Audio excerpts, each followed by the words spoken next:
बार की बात है, जंगल में बहुत तेज हवा चल रही थी। तेज हवा से बचने के लिए एक सियार पेड़ के नीचे खड़ा था और तभी उस पर पेड़ की भारी शाखा आकर गिर गई। सियार के सिर में गहरी चोट लगी और वो डरकर अपनी मांद की ओर भाग गया। उस चोट का असर कई दिनों तक रहा और शिकार पर नहीं जा सका। खाना न मिलने से सियार दिन प्रतिदिन कमजोर होता जा रहा था। एक दिन उसे बहुत तेज भूख लगी थी और उसे अचानक एक हिरन दिखाई दिया। सियार उसका शिकार करने के लिए बहुत दूर तक हिरन के पीछे दौड़ा, लेकिन वह बहुत जल्दी थक गया और हिरन को नहीं मार पाया। सियार पूरे दिन भूखा प्यासा जंगल में भटकता रहा, लेकिन उसे कोई मरा जानवर भी नहीं मिला जिससे वह अपना पेट भर सके। जंगल से निराश होकर सियार ने गांव की ओर जाने की ठानी। सियार को उम्मीद थी कि गांव में उसे कोई बकरी या मुर्गी का बच्चा मिल जाएगा, जिसे खाकर वह अपनी रात काट लेगा। गांव में सियार अपना शिकार ढूंढ रहा था, लेकिन तभी उसकी नजर कुत्तों के झुंड पर पड़ी जो उसकी ओर आ रहे थे। सियार को कुछ समझ में नहीं आया और वो धोबियों की बस्ती की ओर दौड़ने लगा। कुत्ते लगातार भौंक रहे थे और सियार का पीछा कर रहे थे। सियार को जब कुछ समझ नहीं आया तो वह धोबी के उस ड्रम में जाकर छुप गया जिसमें नील घुला हुआ था।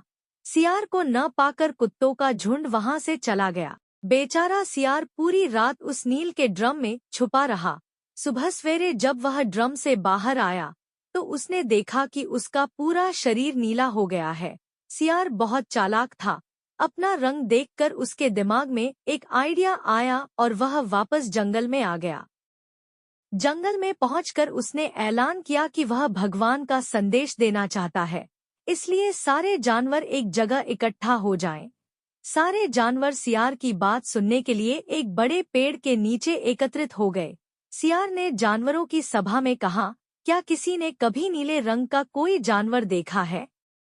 मुझे ये अनोखा रंग भगवान ने दिया है और कहा है कि तुम जंगल पर राज करो। भगवान ने मुझसे कहा है कि जंगल के जानवरों का मार्गदर्शन करने की जिम्मेदारी तुम्हारी है।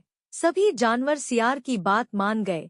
सब एक स्वर में बोले, कहिए महाराज, क्या आदेश है?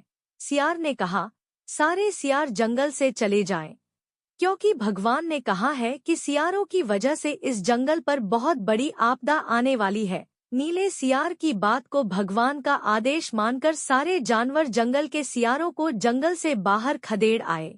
ऐसा नीले सियार ने इसलिए किया क्योंकि अगर जंगल में रहते तो उसकी पोल खुल सकती थी। अब नीला सियार जंगल का राजा बन चुका था।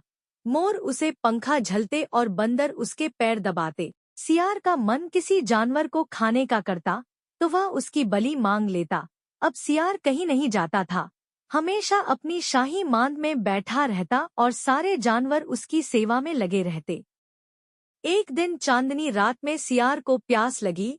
वह मांद से बाहर आया तो उसे सियारों की आवाज सुनाई दी जो दूर कहीं बोल रहे थे। रात को सियार हूँ की आवाज करते हैं क्योंकि ये उनकी आदत होती है। नीला सियार भी अपने आप को रोक न सका, उसने भी जोर जोर से बोलना शुरू कर दिया।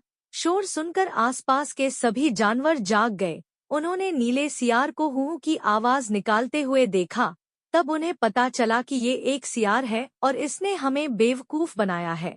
अब नीले सियार की पोल खुल चुकी थी। यह पता चलते ही सारे जानवर उस पर टूट पड़े और उसे मार डाला। इस कहानी से सीख मिलती है कि हमें कभी झूठ नहीं बोलना चाहिए। एक न एक दिन पोल खुल जाती है। किसी को भी ज्यादा दिनों तक बेवकूफ नहीं बनाया जा सकता है। अगर आपको कहानी अच्छी लगी हो तो वीडियो को लाइक, शेयर और कमेंट करें। चैनल को सब्सक्राइब करना ना भूलें।